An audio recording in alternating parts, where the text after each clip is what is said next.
Our story truly begins when he opens his eyes to a new reality. Looking at his tiny hands, he realizes with a shock he's a toddler again. This is Ney Fertio, a boy who carries the memories of a grown man from Japan.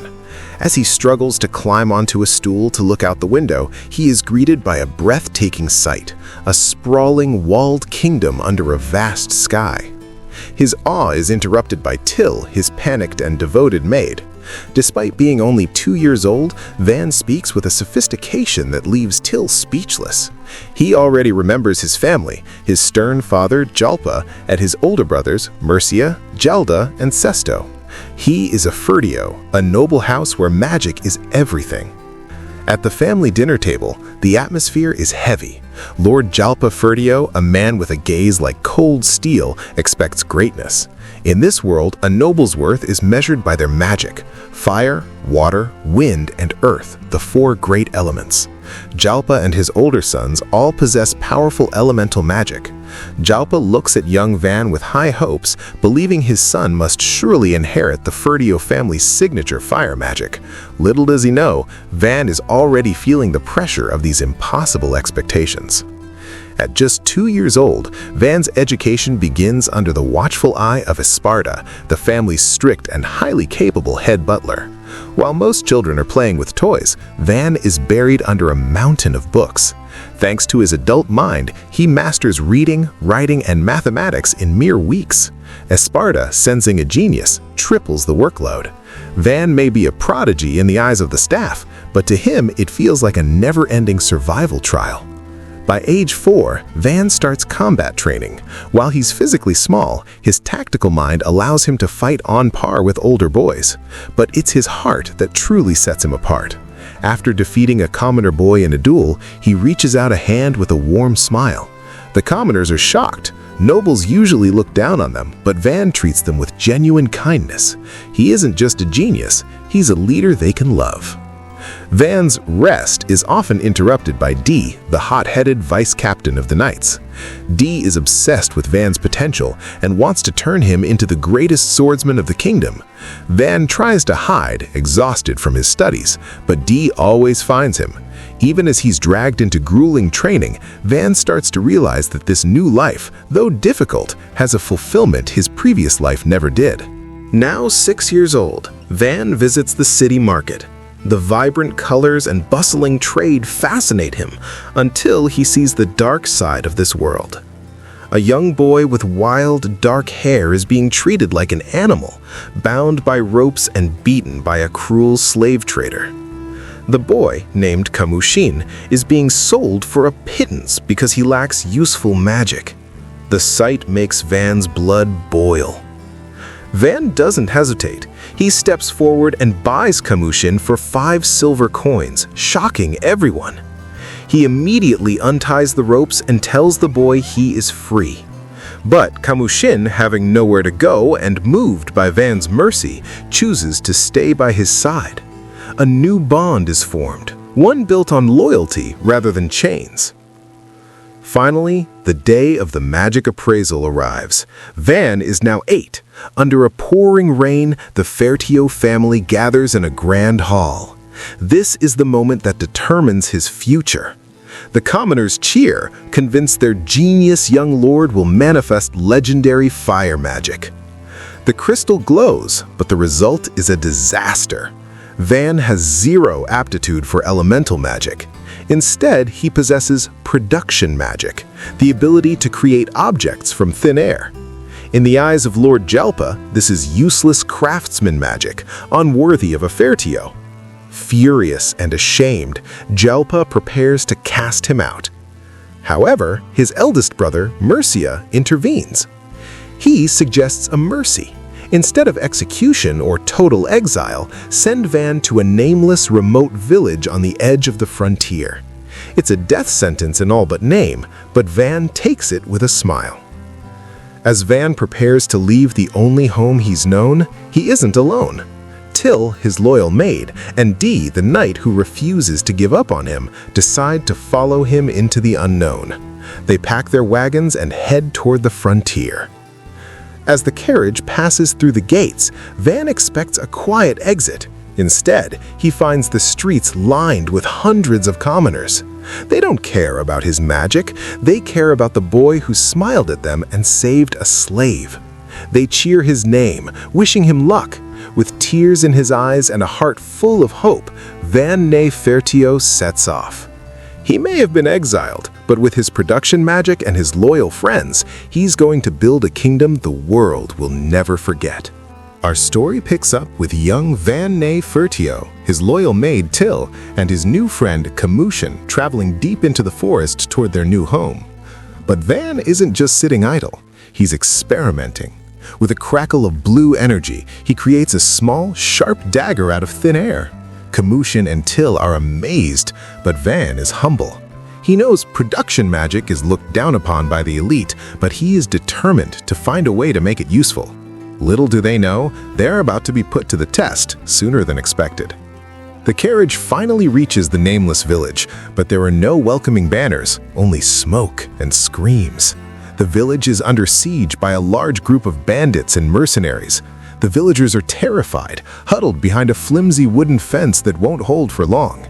Dee, the hot-headed knight, is ready to charge, but the adventurers Van hired are hesitant. They were paid for an escort, not a war. It looks like Van's new life might end before it even begins. Van doesn't panic. Instead, he steps up as a leader. He coordinates with Esparta, the head butler, who reveals he isn't just a master of etiquette, he's a high-level elemental mage. A plan is formed. Esparta will create a massive distraction while the knights and adventurers strike from the flanks. But the most shocking part? Van insists on being the decoy. Despite Till's tears and Camushan's protests, Van stands firm. He is the lord of this land now, and he will protect his people. The attack begins. Esparta slams his hands onto the earth, and in a staggering display of power, a massive stone wall erupts from the ground, trapping and confusing the bandits. This is the opening they needed. Dee leads the knights in a thunderous charge, and Camushan moves like a shadow, taking down enemies with terrifying efficiency. Van uses his production magic to create distractions, proving that even useless magic can turn the tide of battle. By the time the dust settles, the bandits are defeated and not a single villager is harmed. The battle is won, and the adventurers, moved by Van's bravery, decide to stay and help him build this village. Van meets the village chief, Ron, and learns the sad truth. The village was abandoned by its previous lords and left to rot. Van's response is immediate and revolutionary. He announces that he is the new lord, and his first act is to slash the taxes from 30% down to a mere 10%. For the first time in years, the villagers see hope.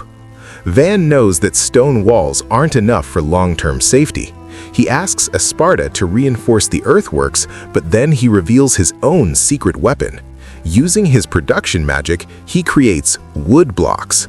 But these aren't ordinary wood, they are high-density nanofiber structures that are harder than stone and fire-resistant. Orto, the veteran adventurer, tries to cut one with his sword and nearly breaks his blade.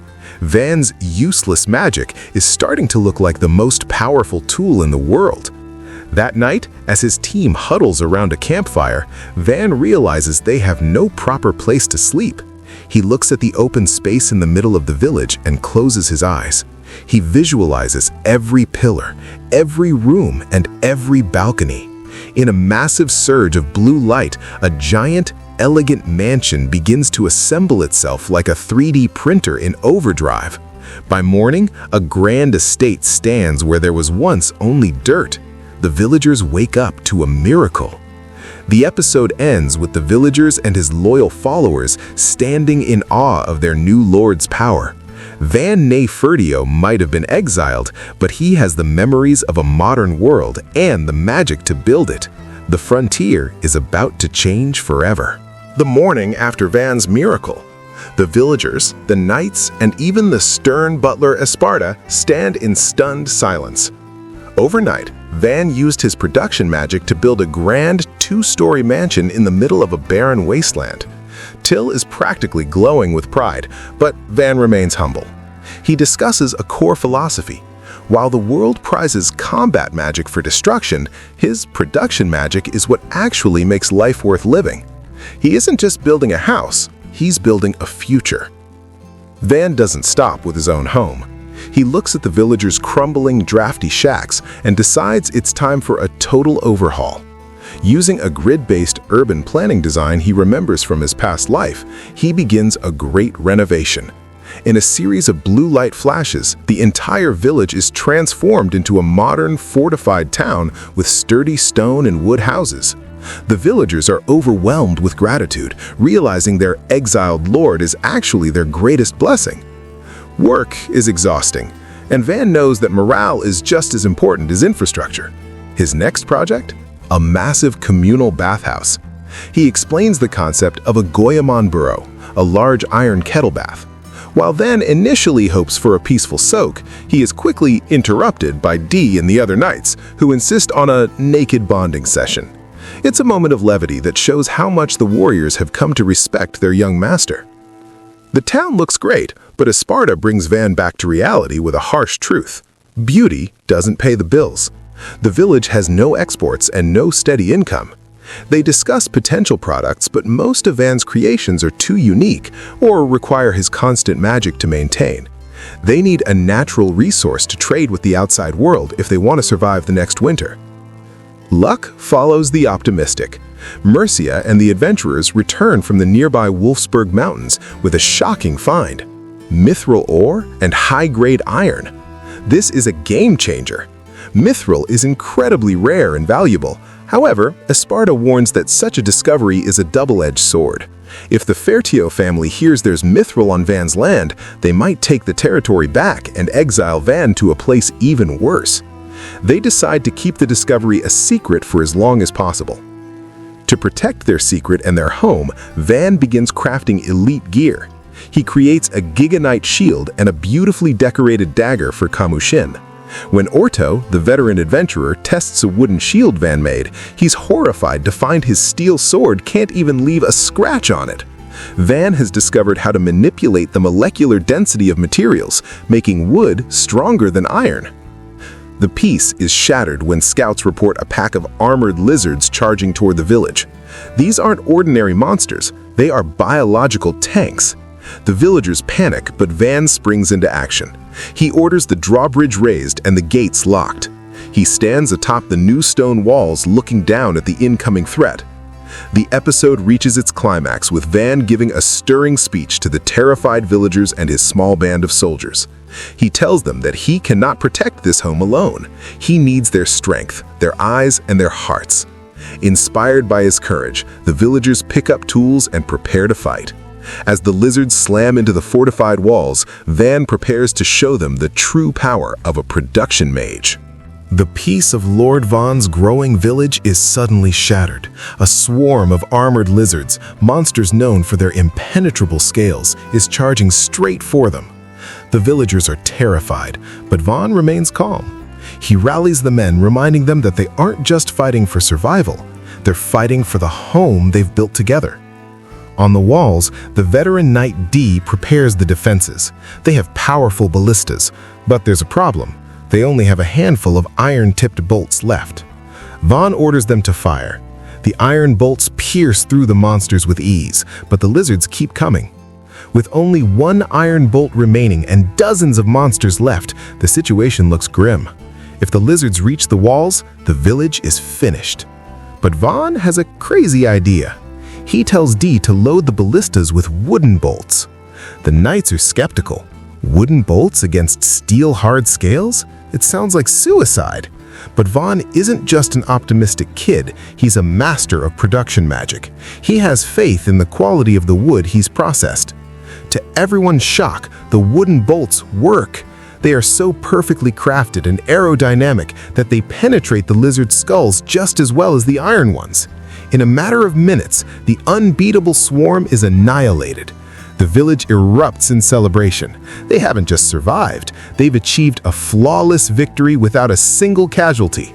But for Vaughn, the work is just beginning. A pack of 40 armored lizards means one thing: an absolute mountain of high-quality meat and materials. Using Vaughn's specially crafted knives, the villagers quickly dismantle the monsters. Usually, processing this much meat would take days, causing most of it to rot, but Vaughn's tools make the work snappy. That night, a grand banquet is held. The armored lizard meat is delectable, crispy on the outside and juicy on the inside. As the village celebrates, Vaughn's advisor, Esparta, drops a reality check. This much material is worth over 300 gold coins, roughly 300 million yen.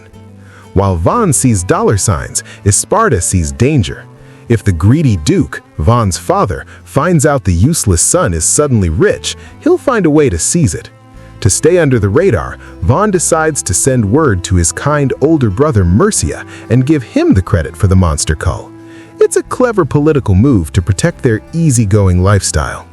The next day, two traveling merchants from the Mary Company, Belto and Rango, arrive at the village. They remember this place as a dying wasteland and are absolutely floored by the massive fortifications and the mountain of lizard skins waiting for them. Van doesn't just want to sell raw materials, he wants to build an economy. He shows the brothers the weapons he's been forging. The merchants are stunned. These are masterpiece-level blades produced in a backwater village. Van makes them an offer they can't refuse.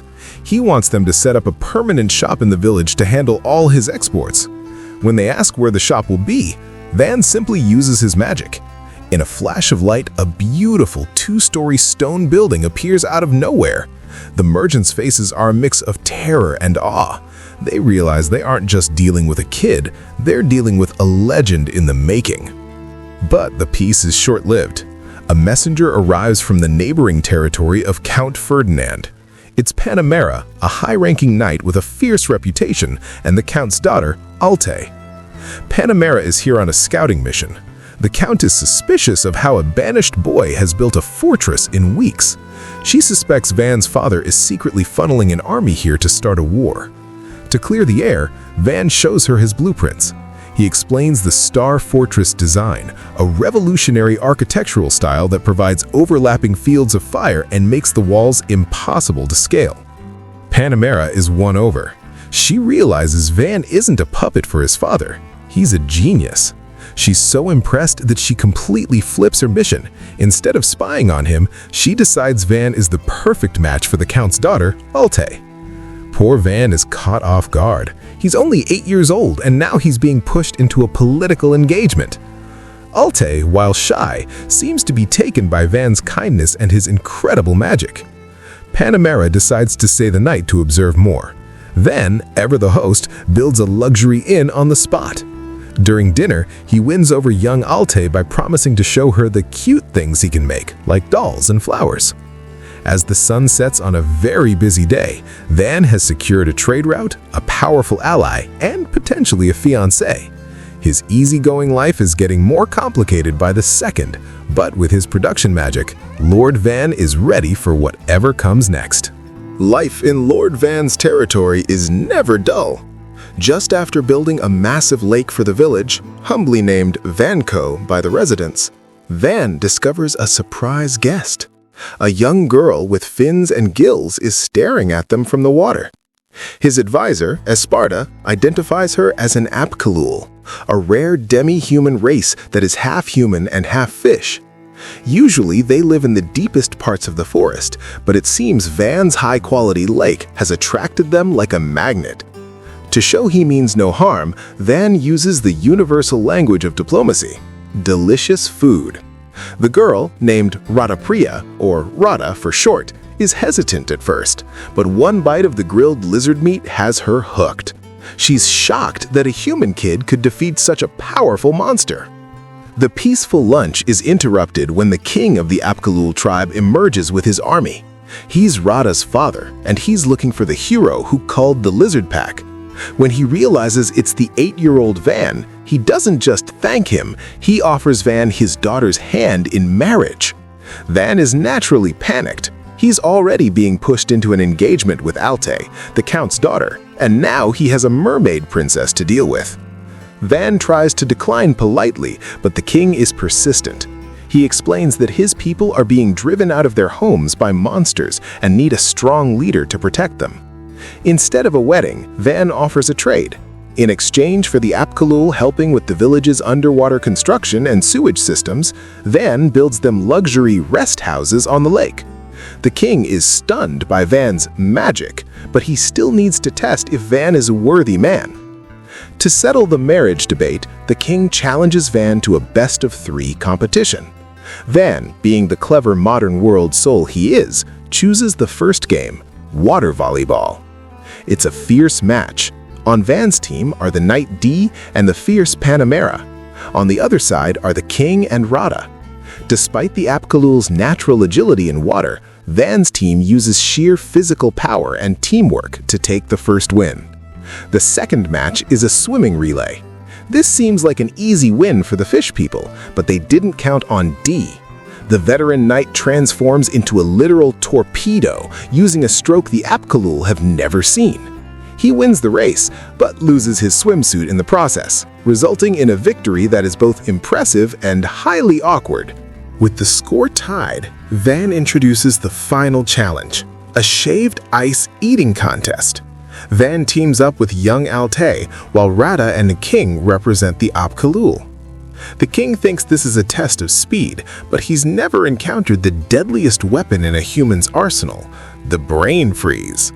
As the king and Rada shovel the cold ice into their mouths, they are suddenly paralyzed by the sharp pain in their foreheads. Van and Alte, eating slowly and strategically, finish their bowls first. The king accepts defeat with grace. He's so impressed by Van's wisdom and the mysterious pain of the ice that he decides the Apkalul will officially migrate to Van's territory. He still hopes Van will marry Rada one day, but for now, they are allies. As the sun sets, we get a deeper look into the heart of young Alte. Before coming to this village, she was a lonely noble girl, ignored by her busy parents and mocked for her weak personality. But Van's optimism is contagious. Seeing how he treats everyone, from knights to mermaids, with kindness, Alte realizes she wants to change. She asks Van if she can help with the village work, no longer wanting to be a useless noble, but a part of this growing family. Van, of course, welcomes her with open arms. With a tribe of aquatic warriors now guarding his lake and his inner circle growing stronger, Lord Van's easygoing life is turning into the foundation of a kingdom. But a shadow is looming. The king's messenger has spotted something in the woods. Lord Van's worthless territory has undergone a transformation that defies logic. The legendary knight Panamera stands atop the walls, breathless. What Van has built in just 2 weeks, a revolutionary star fortress, would normally take years and a king's ransom. But Van isn't done. He's already planning high-class housing to lure in merchants and adventurers. Panamera's eyes go wide as Van reveals his latest masterpiece, a double-decker giant ballista. Unlike standard models, this one can fire 2 massive bolts in rapid succession. To prove its power, Van orders a test fire toward the distant mountains. The destructive power is terrifying. Panamera immediately tries to buy them for her own army, but Van politely refuses. These aren't just weapons, they are the village's life insurance. However, seeing Panamera's desperation, Van offers a deal. He'll give her 1 unit in exchange for a future favor. It's a gamble, but Van knows that having a high-ranking knight in his debt is worth more than gold. Before they can finalize the deal, Panamera notices Kamushin, Van's loyal guard, carrying a strange, curved blade. In this world, swords are thick and heavy, meant for smashing. She challenges Kamushin to a demonstration, mocking the thin blade. The silence is deafening. A master-crafted knight's sword was sliced like butter by a blade made of ordinary iron. Panamera is shaken. She realizes Van hasn't just mastered architecture, he has reinvented metallurgy. Van reveals the secret. His production magic allows him to align the molecules of the metal to a degree impossible for normal blacksmiths. The peaceful demonstration is cut short by a roar that shakes the very foundations of the wall. Ordo and his hunters scream for the gates to be closed. Behind them, a forest dragon, a creature of pure nightmare, erupts from the trees. This isn't a lizard, this is a high-ranking calamity. Panamera quickly takes command, ordering the villagers to evacuate while she prepares her elite knights. Van is terrified for his people, but he knows they can't run. If the dragon reaches the village, everything they've built will be ashes. Panamera reveals why she is a feared commander. She is a top-tier fire mage. She unleashes a fire javelin, a spear of concentrated heat that strikes the dragon mid-air. It's a direct hit, grounding the beast, but the dragon's scales are thick. It's only enraged. The village's main defense is struggling. The dragon is too fast for the heavy bolts. Just as the monster prepares to charge the gate, Van's advisor, Esparta, steps forward. Everyone thought he was just a grumpy butler, but Esparta has a secret of his own. Esparta is a high-level earth mage. With the dragon momentarily trapped, Van sees his opening.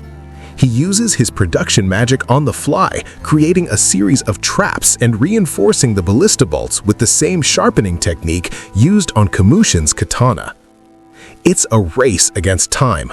While the knights, Orto and Dee, distract the dragon with daring hit-and-run attacks, Panamera prepares her ultimate spell, Flare Blast. The dragon is about to wipe out the front line, but Van screams for the ballistas to fire. The new katana-edged bolts pierce the dragon's tough neck scales, causing it to flinch.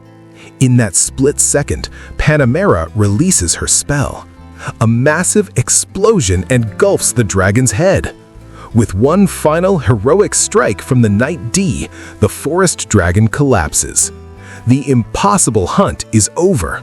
The village has defeated a dragon without losing a single soul. That night, the atmosphere is electric. Panamera stands before the villagers, but she isn't acting like a superior noble anymore. She shares her history. She was born a commoner and fought her way up through blood and merit. She sees that same spark in Van. To everyone's shock, Panamera proposes a 50-50 alliance. Usually, a count's territory would absorb a small village like this, but Panamera recognizes Van as an equal. She promises that her knights will protect this land, and in exchange, Van will provide them with his revolutionary technology. From a banished boy to a dragon slayer and the ally of a legendary knight, Lord Van's journey is just getting started. But with a dragon's hoard of materials now in his possession, what incredible new inventions will he create next? After the heart-pounding battle against the forest dragon, Lord Van's village is now sitting on a literal gold mine. The top brass from the Merry Company have arrived to appraise the beast. Scales, fangs, claws, and eyes, everything is in pristine condition. The lead merchant eyes Van, an 8-year-old boy, and tries to pull a fast one. He offers 60 white gold coins, about 6 billion yen. It sounds like a lot, but Van knows he's being lowballed. The merchant brothers, Belto and Rango, can't stay silent. They know the market value is at least double that. They stand up to their superiors, demanding a fair price of 130 white gold coins.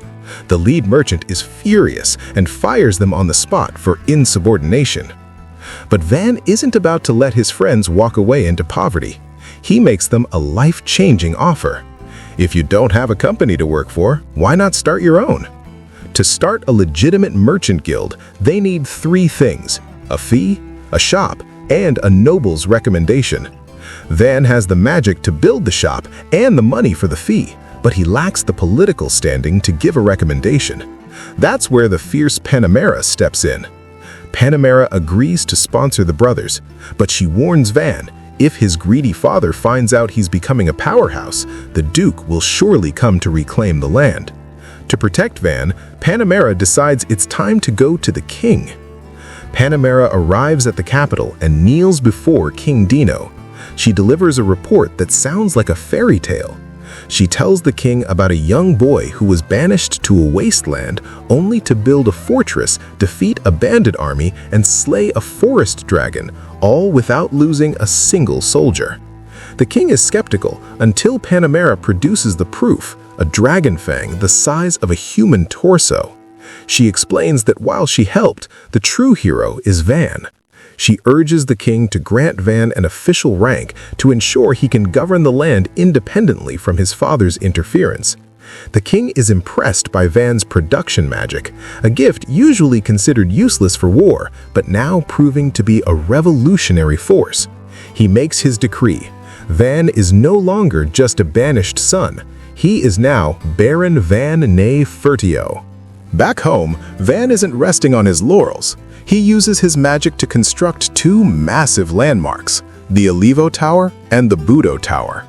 They serve as lookout points and symbols of the village's growth. Life seems perfect. As they enjoy a lunch of egg sandwiches made by the maid Till, Van looks out over his easygoing territory. But the peace is interrupted when the guards spot a large group approaching the gates. It's a group of 300 refugees from the neighboring territory of Count Ferdinand. They fled from heavy taxes and the fear of being drafted into a pointless war. They beg Van for sanctuary, but they are terrified. They have no money and no food. Van doesn't see a burden, he sees a workforce. He offers them a place to live, a tax-free period, and jobs. The refugees are moved to tears. They thought they were coming to a wasteland, but they found a paradise. Suddenly, Van's eyes light up. The refugees brought their livestock, cows. In a world of monster meat, Van has been craving something simple: milk. This means cheese, butter, and cream are back on the menu. To welcome the new residents, Van hosts a grand banquet.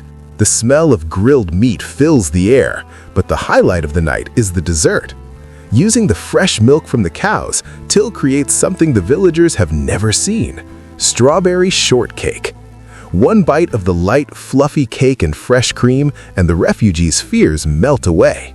They realize that under Baron Van's rule, they aren't just surviving, they are finally going to live. With a new rank, a new merchant guild, and 300 new citizens, Lord Van's worthless village is rapidly becoming the most prosperous town in the kingdom. But the news of his Baron title is spreading fast. Success brings many things: wealth, title, and apparently a lot of noise. Ever since the news broke about the dungeon discovery in Lord Van's territory, the village has been flooded with adventurers. But these aren't your typical high fantasy heroes. They look like they walked straight out of a post-apocalyptic wasteland. Despite their terrifying Mohican appearance and rowdy laughter, they are surprisingly well behaved. They treat Van with the utmost respect, partly because he's the Lord, but mostly because they've heard he's the kid who built a fortress in a week and killed a dragon for lunch. Van's loyal scout, Kusara, finally returns from his mission to the capital, but he hasn't come back alone. He introduces Familia, a noblewoman whose family fell from grace after her father died in battle. Her home was seized, and she was wandering aimlessly until Kusara rescued her from a group of monsters. Van, being the optimistic and kind soul he is, doesn't see a refugee. He sees a new citizen with potential. He welcomes her into the village family, and the look of relief on Familia's face tells us she's finally found a place to belong. Van decides it's time to inspect the dungeon entrance himself. He travels there with Alte, Till, and his guard Kamushin. When they arrive, Van is horrified. The adventurers are crossing a deadly ravine by walking across a single tree trunk. Watching this extreme sports version of commuting, Van's modern world logic kicks in. He storms up to the adventurers and gives them a stern lecture on safety first and risk management. The muscular warriors look like scolded puppies as an 8-year-old boy tells them they are being reckless. It's time for a Lord Van solution. With a massive surge of mana, Van transforms the landscape. First, he constructs a massive ornate stone bridge, solid, safe, and wide enough for 2 carriages. But he doesn't stop there. If adventurers are going to risk their lives in the dungeon, they need a place to rest. In a matter of minutes, Van builds a dungeon base. It's a full-service facility including a lodging house, a cafeteria, and storage for monster materials. The adventurers are speechless. They went from homeless in a canyon to luxury resort in 5 minutes. While the men are busy with construction, young Alte proves she has a sharp eye. She notices a strange, beautiful glow coming from a rock face. Van takes a closer look and realizes they've just hit the jackpot. It's mithril. In this world, mithril is a legendary magic metal worth more than its weight in gold. By building his outpost right here, Van has accidentally secured a mithril mine. His village didn't just get a dungeon, it got an infinite supply of the most powerful material in existence. As they approach the mansion, the mood is high. They found mithril, built a bridge, and secured the dungeon. Van feels like he's on top of the world. But as the front doors open, the atmosphere turns cold. Van has committed the ultimate sin. He stayed out past his curfew. While Van can slay dragons and build fortresses, he is powerless against the lecture of death from his butler, Esparta. With a new source of mithril and a bustling dungeon trade, Lord Van's territory is officially the most valuable land in the kingdom. But with great wealth comes great jealousy. How long can the optimistic lord keep his paradise a secret from the greedy nobles of the capital? The merchant brothers, Belto and Rango, have returned from the capital with the proceeds from the forest dragon materials. They hand over 130 white gold coins, the equivalent of 13 billion yen. The maid Till nearly faints from the sheer weight of the wealth. But for Lord Van, this isn't just money, it's the fuel for his next big project. Along with the gold, the brothers bring a gift, a state-of-the-art repeating crossbow from the capital. While the merchants think it's a masterpiece, Van's modern mind immediately sees ways to improve it. He's already thinking of mass production and automation, concepts this world has never dreamed of. Amidst the celebration, Van notices a shadow over young Alte. She finally gathers the courage to reveal her shame. In this world, magic aptitude determines your worth. Alte reveals her affinity, Marionette Magic. Historically, Marionette Magic was used by assassins and is considered creepy and omen-like by the nobility. Because of this, Alte was treated like a cursed child. She believes her magic is useless for anything but scaring people. But Van isn't a typical noble. He tells Alte that there is no such thing as bad magic, only bad ways to use it. He sees her magic as a miracle, the power to give life to the lifeless. He proposes a plan to show the entire village what her magic can really do. Under the moonlight, the curtain rises. On stage stands a life-sized suit of silver armor. As Alte begins to weave her mana, the armor doesn't just move, it dances. The villagers are spellbound. They don't see a creepy assassin's tool, they see art. For the first time in her life, Alte hears the sound of thunderous applause instead of whispers of fear. Through Van's optimism, Alte's greatest curse has become her greatest pride. The piece is short-lived. A royal messenger hadn't just sent a letter. King Dino himself has come to inspect this legendary Baron Van. Accompanied by the Prime Minister Aperta, the king is skeptical. He can't believe an 8-year-old has built a world-class fortress. As they tour the defenses, the king's jaw drops. He sees the overlapping fields of fire, the massive ballistas, and the revolutionary star design. Prime Minister Aperta, a military strategist, realizes that this single village is more defensible than the royal capital itself. The surprises don't stop. The king is shocked to find a tribe of legendary Apkalul living peacefully within Van's borders. To show the strength of their alliance, the Apkalul king presents a gift, a massive chunk of orichalcum, the metal of the gods. Even the king of the nation has never seen a piece of orichalcum this large. He realizes that Van isn't just a lucky kid. He is the center of a new geopolitical power. The king makes an offer that most would kill for. He wants Van to move to the capital, serve as a high-ranking advisor, and build his fortresses there. But Van politely refuses. He tells the king that his duty is to the people who stood by him when he was a banished, useless child. He wants to build a paradise here, on the frontier. The king is impressed by Vaughn's loyalty and grants him permanent autonomy, effectively making Vaughn's territory an independent state within the kingdom. Just as the alliance is sealed, a scout's cry echoes through the halls. A dragon, not a forest dragon, but a much larger flying variant, has been spotted heading straight for the village.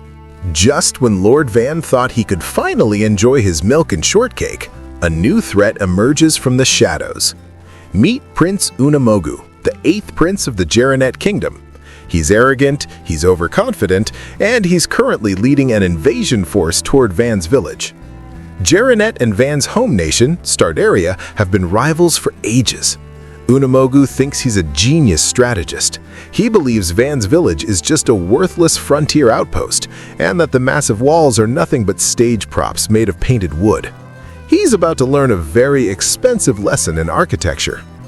The Marionette army begins their assault, slamming a ram into the gates. But instead of the wood splintering, the ram bounces off like a toy. Unamogu is baffled.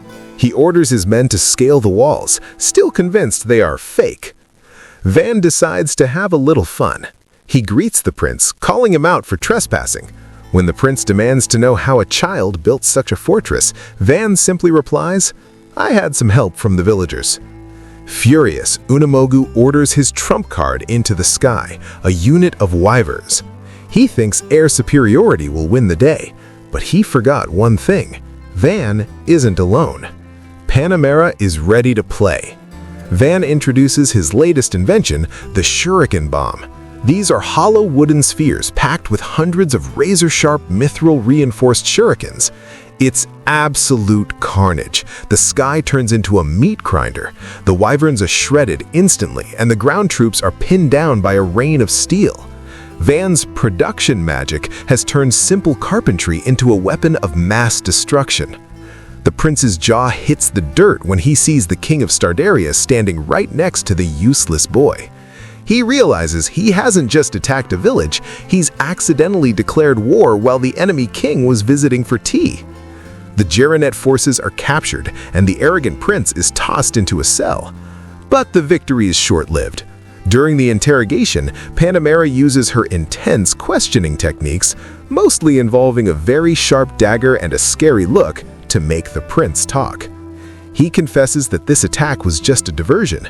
Marionette's main army is currently sieging the fortress city of Scudetto, the capital of the Fertio dukedom. In other words, they are attacking Van's father's house.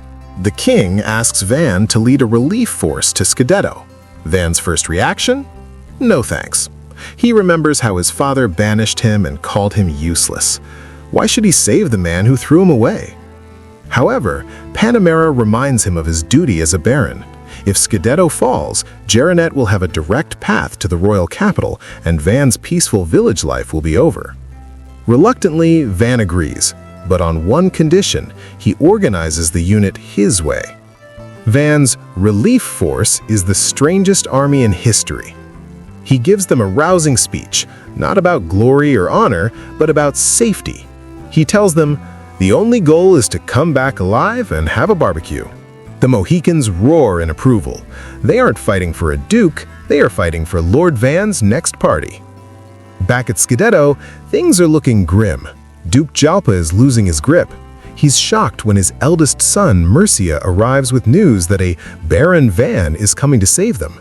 The Duke can't believe it. His talentless son is now a baron with a legendary reputation? The Duke watches in disbelief as a small force of hooligans led by an 8-year-old child starts systematically dismantling the Marionette army. Alte is the star of the show, her marionette magic turning the silver armor into a whirlwind of death. Van decides he's tired of this fight. He uses his magic to build a giant catapult right on the spot. He's going to show his father exactly what useless production magic can do. The battlefield of Scudetto sets the stage for a reunion that is anything but warm. Van, the boy once banished for having useless magic, now stands before his father as a baron. Duke Jalpa is stunned. He demands to know how a talentless child defeated a forest dragon. When Van simply says he used a ballista, the Duke scoffed. To him, war is about status and individual power, not carpentry. But the atmosphere shifts when the fierce Panamera and King Dino enter the room. The king isn't here to listen to the Duke's complaints. He's here to see Van's genius in action.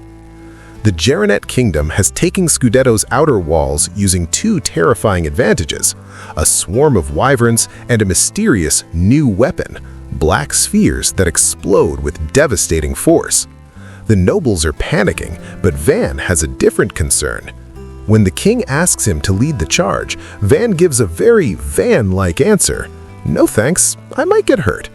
The other nobles are outraged, calling him a coward, but Van explains his philosophy. "I didn't build my village to die for a city that threw me away. I'm here to help, but I'll do it from the back, where it's safe." To prove he isn't just a scared kid, Van decides to show them what production magic can really do. In a flash of light, he constructs a massive reinforced ballista and a giant catapult right before their eyes. Van reveals his plan. He's not going to fight with swords. He's going to use the Shuriken Rain, special mithril-edged shurikens packed into wooden bombs. He promises the king that if they follow his lead, the wyverns won't even touch the ground. Amidst the war preparations, we see a heartbreaking moment for young Alte. She tries to reach out to her father, but he treats her like she doesn't exist. To him, she's still the cursed child with Marionette Magic. Van doesn't care about noble bloodlines or cursed magic. He tells Alte that her magic was the star of the show back at the village, and it will be the key to winning this war. He gives her a reason to smile again, proving that while he's a lord of magic, he's also a master of kindness. It's time for the counter-offensive. The Marionette army fires a literal cloud of arrows, expecting to decimate the front line. But Van is ready. He signals his unit, and they deploy wood blocks, massive, magically reinforced shields Van crafted that morning. Next, the Marionette mages unleash elemental beams. Van counters this with a magic buffet. He coordinates a combined spell with Panamera, Esperda, and the village mages. Fire, ice, and earth collide in a spectacular explosion, clearing the Marionette defenses in a single coordinated strike. The Prince of Marionette thinks he has the ultimate air superiority, but Van signals Camushin and the ballista crews. They fire the shuriken bombs. The sight is breathtaking and terrifying. In less than 10 minutes, the unbeatable wyvern unit is wiped out. Panamera leaps into the fray, her sword wreathed in flames, delivering the final blow to the lead wyvern. The Marionette army breaks into a full-blown retreat. The rowdy Mohicans have a blast chasing down the pretty boy prince. They capture him with ease, presenting him to Van like a trophy. The war is over, and the useless son has saved the entire dukedom without a single casualty on his side. Duke Jalpa is forced to face the truth. The son he threw away is a monster of innovation. Van has proven that easygoing doesn't mean weak. It means being so prepared that war looks like child's play. The war isn't over yet. Lord Van and his allies soon realize the terrifying scope of the Marionette Kingdom's ambition. It wasn't just a simple invasion, it was a coordinated three-pronged attack. While Van's village and his father's city were under siege, a third army was marching toward Ferdinando County, the home of young Alte. For Alte, this is personal. She knows her father, Count Ferdinand, doesn't have the defenses to withstand a wyvern assault. She begs Van to let her go and defend her homeland. Van wants to lead the army himself, but Alte stops him. She knows the political reality. If a banished boy saves the Count, her father will lose all face. She must be the one to save her home. Van understands, but he isn't letting her go alone. He assigns his most elite unit to be her escort.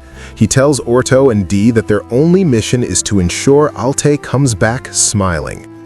Van gives Alte a final gift, a second suit of enchanted armor. He tells her that her magic isn't a curse, it's the shield that will protect her people. With tears in her eyes and a new sense of purpose, the cursed daughter begins her march back to the family that once rejected her. At Ferdinando, the situation is desperate. The Marionette commander laughs as his wyverns rain destruction from the sky. Inside the castle, Alte's mother, Sharon, is weeping. She tells her husband that if the city falls, she will take her own life to maintain their noble dignity. It's a grim reflection of the cold, noble world Van escaped, a world where honor is more important than life. But just as the Marionette army prepares for the final charge, a streak of silver light cuts through the sky. Alte has arrived. She unleashes her Marionette Magic with a power no one thought possible. She isn't just moving the armor, she's controlling two automatas simultaneously. The Marionette soldiers are frozen in terror. They think they are being attacked by ghosts. On the ground, Orto and Dee lead Van's Mohican adventurers in a fierce counterattack. The battlefield, which was once a scene of slaughter, turns into a one-sided masterpiece of defense. The Count recognizes the magic. He realizes the Silver Knight saving his city is the daughter he called useless. Watching Alte fight with such grace and strength, the parents are struck with a wave of shame. They realize that while they were ready to die for noble honor, their daughter was out there living for the sake of her people. The battle is won. Ferdinando is safe. But Alte doesn't stick around for a tearful reunion or a medal. She turns her back on her childhood home and heads back to the place where she was actually loved, Van's village. Back at the Star Fortress, peace has finally returned. Using the massive wealth from the dragon and the war spoils, Van transforms his worthless village into a sprawling high-tech city. Van looks out over his people and smiles. He was a boy with nothing, sent to die in a wasteland. Now he is a baron of a paradise. He has proven that optimism and creativity are more powerful than any sword or ancient title. But some things never change. Esparta wants Van to spend 10 hours a day studying politics, while Panamera wants to train him into the world's greatest swordsman. Our hero has other plans. He didn't build this fortress to be a king or a warrior. He built it so everyone could live an easygoing life. As the sun sets on his beautiful territory, Baron Van Ney Fertio is exactly where he wants to be. Happy, safe, and surrounded by friends. And so ends the legend of the optimistic lord. From a banished child to the architect of a new world, Van's journey reminds us that the best defense is a home worth living in. Thank you for following the story of Easygoing Territory Defense by the Optimistic Lord.